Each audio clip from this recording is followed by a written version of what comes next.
Tiwala yung pinag-uusapan natin dito. Catherine, alam ko bata ka pa, pero dapat ngayon pa lang pinapahalagahan mo na to. Pumayag ako na sumama ka sa akin dahil nangako ka sa akin na hinding-hindi ka lalabas ng kotse. Tito Jonas, papagalitan niyo po ako para lang dyan.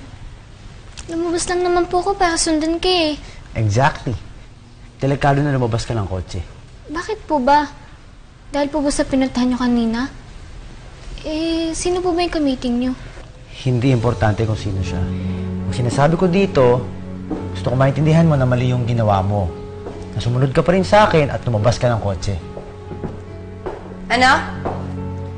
Di ba sinabi ko huwag ka lalabas ng bahay?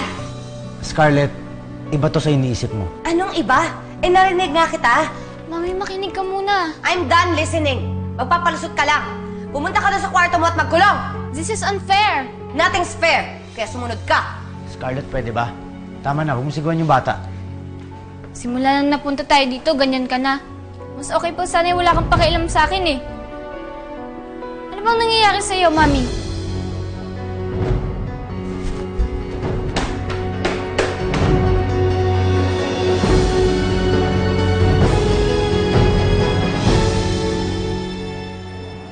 Akala ko mahihihi si Scarlett sa takot kanina.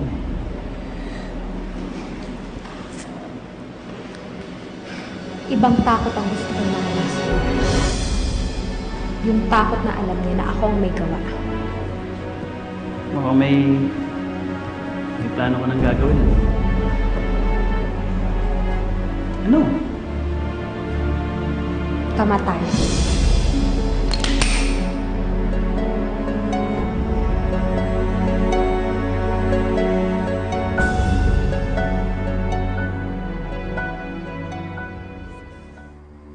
May binabala kang masama sa akin, no? Hindi na ako yung babaeng kinakaya-kaya mo tulad ng dati. Iniisip mo palang, Scarlett, nakapaghanda na ako.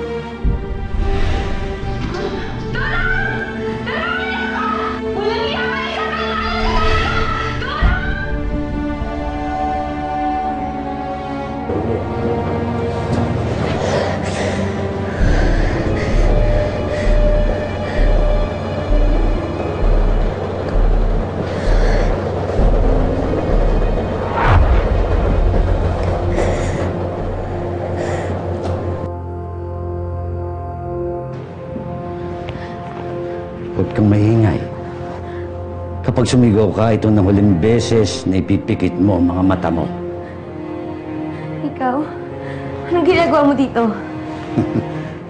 Alam mo na, trabaho lang. Ibinenta mo ako kay Isabel? Kaya niya nalaman yung plano ko?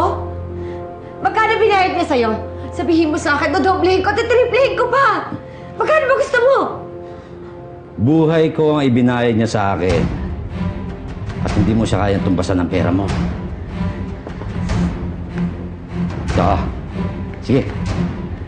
Kausapin mo. Huwag kang bastos, ha?